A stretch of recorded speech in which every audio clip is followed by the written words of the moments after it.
Assalamu alaikum, children. Today we have a very interesting lesson to read, Dignity of Work. It's not only interesting, but it is also going to inculcate, that is, develop some good habits among ourselves. Dignity means honor.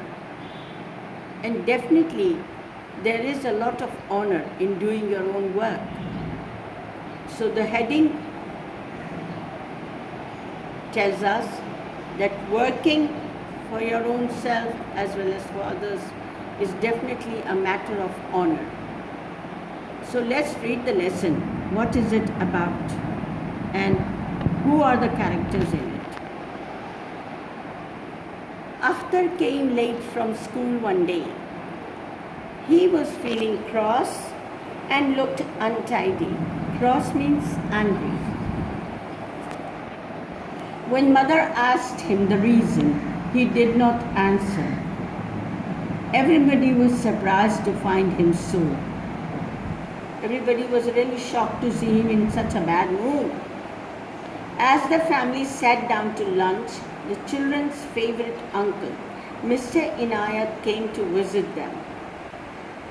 The children were very happy to see him because he had been to many parts of the world and always told them interesting things. Even Akhtar was not cross anymore. His mood suddenly changed after seeing Mr. Inayat. Akhtar's sister, Rukhsana, told Uncle Inayat that he had come home unhappy. Uncle Inayat looked at him and asked him what had happened. He said, "Uncle, we were having the social service work at school and have to do the work of servants and gardeners. The teacher made me dust the cupboard and the desks." Now the other part of the lesson is in a piece of dialogue between uncle and the two children. "Uncle, is it work that makes you cross?" "Akhtar, should I not be cross if I am made to work like a servant?" "Uncle, did your teacher do anything himself?" "Oh dear, yes. After we had taken out the desks and chairs, the teacher swept the room and emptied the dustbin. The headmaster cleaned the bathroom, which made us all feel ashamed." Once again, Uncle says, "Is it a matter of shame to clean what we ourselves make dirty?" "Akhtar, but think of a gentleman cleaning the bathroom. Shouldn't the sweeper do it?" "Uncle, is the sweeper not a human being?" Akhtar quietly, "Yes, he is." "Uncle, are not our servants human beings like us?" "I should say they are."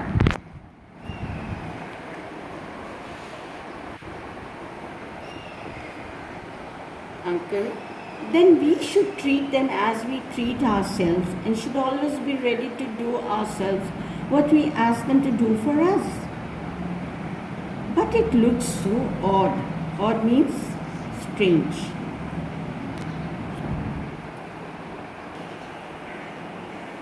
"Yes, perhaps it does.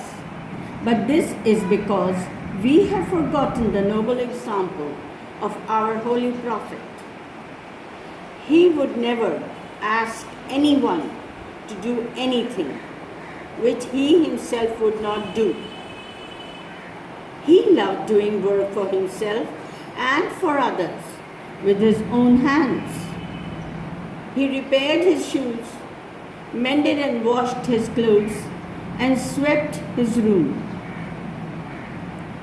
When the mosque at Medina was being built, he carried mud and building material. During the Battle of the Khandaq, he joined his companions in digging the trench outside Medina. What is a trench? Trench is a ditch kind of a thing dug around the city for safety.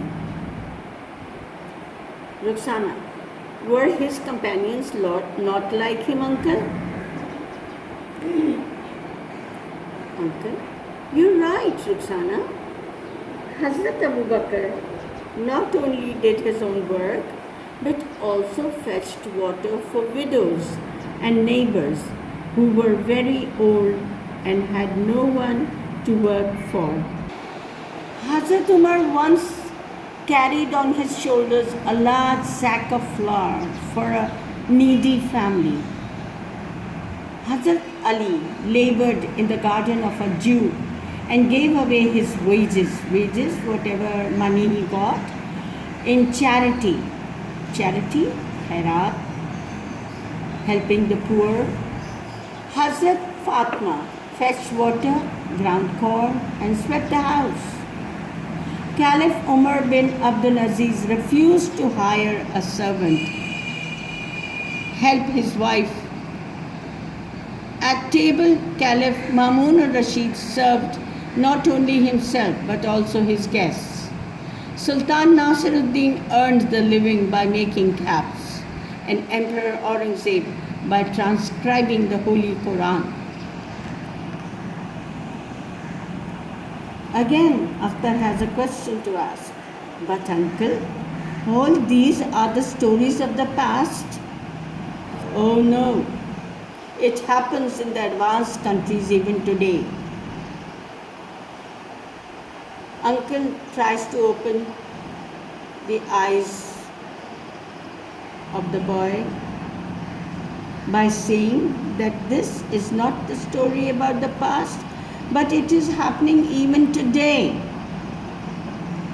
Because people abroad have learned the dignity of work, while we have forgotten it. How do we know this? In China, everyone has to spend some time each year working in the fields or in a factory. Even the Prime Minister and his wife do this work.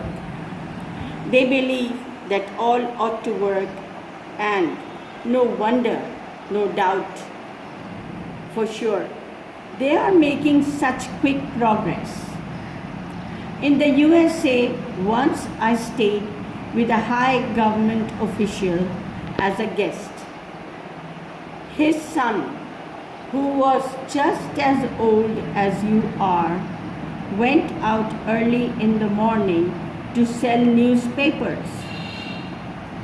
I asked him why he did so.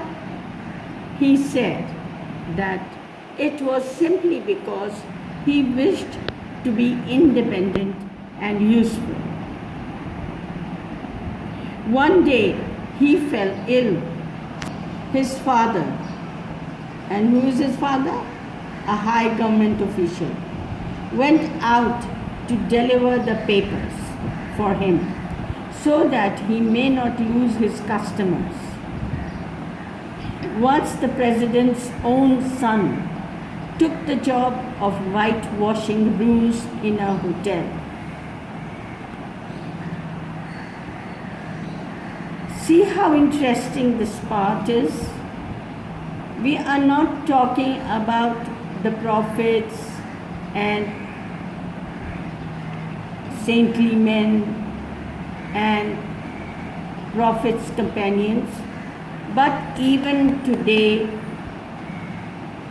people from different walks of life are making themselves useful and working hard, because this is one of the reasons that a country may prosper. Roxana asks, Uncle, did you do any cleaning when you were there? Mr. Inayat says, oh yes, I lived in a hostel where we swept our own rooms and cleaned our bathrooms. Once, when I needed extra money for books, I washed dishes in a hotel. Akhtar, thank you, Uncle. I will never mind working with my hands in future. This is the moral of the lesson. We must not feel ashamed to do our own work. And not only this, if we go one step ahead, we should be also helpful to those around us.